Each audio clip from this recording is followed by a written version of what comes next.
Komisi Pemilihan Umum Kabupaten Tuban menggelar rapat pleno terbuka rekapitulasi penghitungan suara Pilkada Tuban 2020 di salah satu rumah makan di Jalan M. Yamin, Tuban.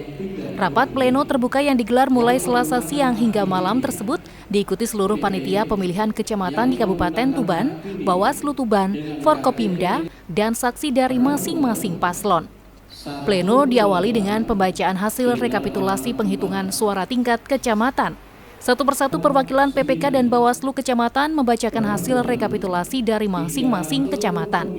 Berdasarkan rekapitulasi dalam rapat pleno terbuka ini, pasangan calon nomor urut 2 Aditya Halindra Farizki Riyadi unggul di seluruh kecamatan di Kabupaten Tuban. Pasangan yang diusung Partai Golkar, Demokrat, dan PKS ini memperoleh 423.236 suara atau 60%. Sedangkan paslon nomor urut 1 Kozana Hidayati Muhammad Anwar memperoleh 170.955 suara atau 24,2%. Sementara paslon nomor urut 3 Setiajid RM Armaya Mangkunegara meraih 110.998 suara atau 15,08%. Dalam Pilkada Tuban 2020 ini sebanyak 721.089 pemilih menggunakan hak pilihnya. Rinciannya, 705.189 suara sah dan 15.900 tidak sah.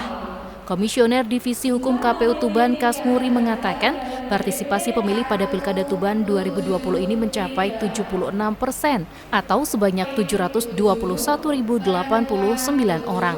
Jumlah ini meningkat dibanding partisipasi Pilbub Tuban tahun 2015 sebelumnya yang hanya diikuti 229.831 pemilih atau 52%. Bagi paslon yang merasa tidak puas dengan hasil rekapitulasi ini, selanjutnya bisa melakukan gugatan ke Mahkamah Konstitusi selama 3 hari. Sejak pengumuman hasil rekapitulasi penghitungan suara ini diumumkan oleh KPU Tuban. Pleno hari ini bisa berjalan dengan tertib, lancar, dan meskipun ada beberapa usulan-usulan ataupun keberatan, semua sudah bisa diselesaikan dengan baik. Semua saksi yang terpenting itu menerima hasil secara keseluruhan. Tidak ada upaya-upaya yang sepertinya kaitannya dengan kemungkinan adanya gugatan PHP nanti. Terus terkait ada 2 komisioner yang nggak hadir pleno, gimana tanggapannya? Sepanjang masih quorum, kita tidak persoalkan itu. Jadi karena mereka masih ada 3 orang yang masih bisa melaksanakan tugasnya, karena memang yang 2 sedang menjalani perawatan karena positif COVID, ya kita berdoa bersama-sama semoga beliau-beliau ini cepat sehat kembali. Sementara itu, rapat pleno terbuka ini hanya diikuti 3 komisioner, yaitu Kasmuri, Zakiyah, dan Rohib. Sedang Ketua KPU Tuban Fatkul Iksan dan seorang komisioner Hakim tidak nampak hadir. Keduanya dikabarkan terpapar COVID-19 sehingga harus menjalani isolasi dan perawatan. Meski demikian, rekapitulasi penghitungan suara tetap berjalan tertib hingga selesai.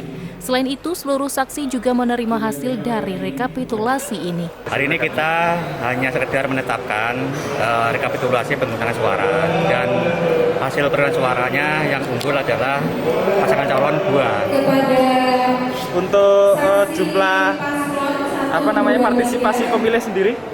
Oh ya, sudah sesuai harapan apa belum, Pak? Angka partisipasi masyarakat alhamdulillah mengalami peningkatan sebesar 25% dibanding dengan pilkada 5 tahun yang lalu. Ini tentu merupakan kerja keras dari semua pihak yang telah membantu KPU Tuban dalam mensosialisasikan dan mempublikasikan semua tahapan-tahapan yang dilakukan oleh KPU Tuban. Sampai berapa persen, Pak? Perkiraan kita mencapai 76% ya. 76 ya. Tahapan selanjutnya, Pak? Tahapan selanjutnya adalah kita akan mengumumkan keputusan KPU Tuban tentang penetapan hasil penghitungan suara, sehingga nanti pasangan calon yang mungkin belum puas dengan hasil yang ditetapkan oleh KPU itu bisa melakukan upaya hukum di Mahkamah Konstitusi selama 3 hari ya, sejak diumumkan pengumuman oleh KPU Tuban. Husni Mubarok, JTV Tuban.